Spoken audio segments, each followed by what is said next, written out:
cough, fever, and other symptoms, please seek medical advice. Better to understand it early than waiting in the very last stages. So, run to the nearby health center, government hospitals, or go to a private clinic credible enough to give you the state of your health, to check and give you the state of your health so that you can be in position to know what next.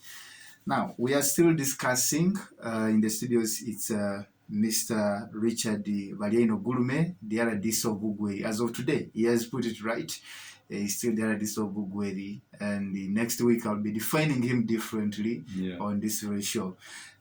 We are going up to 9 p.m. and I want briefly in 3 minutes to, from your experience, what you've been doing and what you've found on ground, what is frustrating implementation of government programs? You know, implementation is a process. It does not start by what you see being put on the ground. It starts by planning. Those who are involved in planning for that project, the government project being implemented. Then it goes to procurement. Of course, resource mobilization. Then it goes to procurement. Then after procurement, you get the people who are going to put this project on ground or to do the real construction. Then there's another issue of monitoring. See which eyes are there to see that something is being done within the stipulated time. What was planned is what is being put on the ground. These ways we get problems that sometimes, especially government programs, this is where they get issues. Okay. The issues could be during the process of procurement. They procure a wrong person to do the project. Sometimes because of corruption. There's a problem in awarding contracts. When they come for the contract and say you want 30% of the money. The money I'm going to use, 30% at procurement level. So someone ends up doing substandard work. Different, you expect substandard work. Because someone to do that work through hardship. I know. And somebody, if he's implementing a project through hardship, he will not move at the speed you expect him. Because mobilizing materials or what, you'll be going through hardship. So these are some of the areas, and especially these are some of the areas we need to check. For instance, they say, this financial, let's look at the procurement plan. What are you going to procure this year? What are the requirements? Don't we have some pre-qualified people? Or don't we have some people who have ever done some good work in the district? Some districts who have done good work, they have a list. They have where to pick. Because if they say classroom construction, they go through their records. Who did this contract where we had good job? So and so Morgan did that work. So they award contract to a person who is known for good work. Yes. There's no record. You have not committed any offense to award somebody who has ever done good work for you. But sometimes you find that the highest bidder takes it. This is when you end up learning into wrong hands. For instance, I've been telling you about monitoring. These are some of the things we look at to evaluate this. Look at this contract. Sometimes you go with say, here we saw some good work. Here, this person should not come back doing work here. But sometimes you find that the person you say you recommend should not come back to do any work is the one coming back. Because sometimes he has kickbacks and so on. Sure. This is where government programs get problems along the way. Otherwise, every government program, when you come to implementation, there's always enough money. The money used in implementing this program, and the money you're using when you are making your own personal, maybe construction and so on, they cannot measure. This is a lot of money these people use.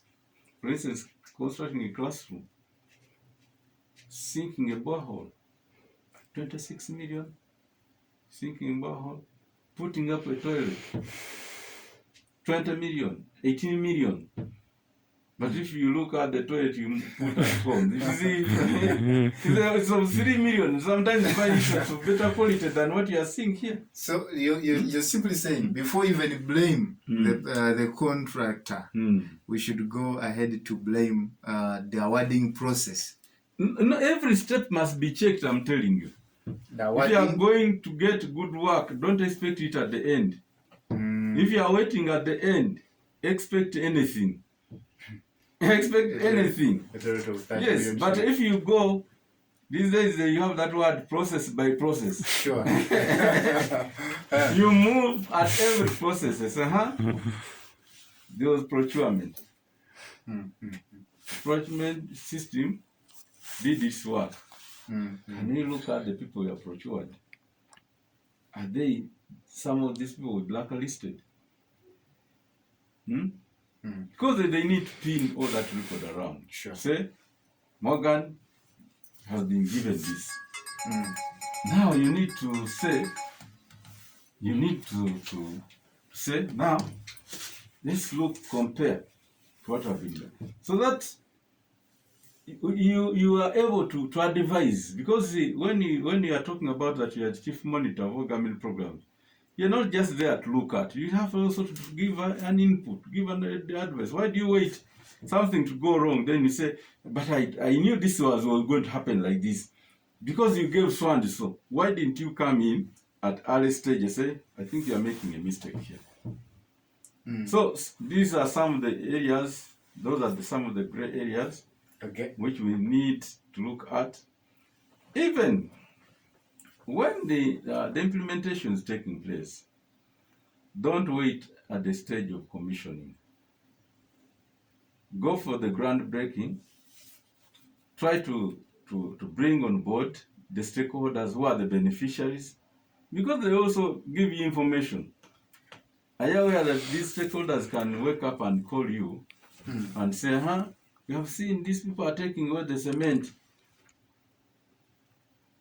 People are stealing the cement from the site. From the construction site. Yes, once the cement, you allow the cement to be stolen, it means you are going to get a substandard what? Shadow work. You are going to get shadow work. Okay, let me listen to the listener 1, 2, 3, and we wrap up. 0752 890 890 is the number that you're going to use to join the conversation. Colin, we have been talking about the government projects implementation. And also Mr. Richard Gurume Balieno sharing with us how he has so far been moving on with the new district like Bugweri after the mini reshuffle that me and you we have learned of. Transfers, you people differentiate between a reshuffle. There are always changes.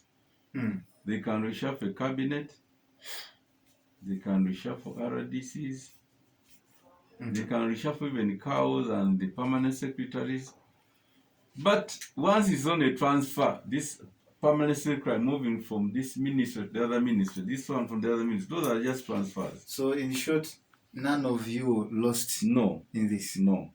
Oh, I thought something. No new appointment. The RDs are appointed by the minister. I mean by the president. By the president, yes.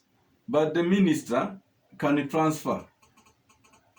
So these transfers are made by the ministry, in fact, the ministry itself, the presidency. Okay, someone there. Hello?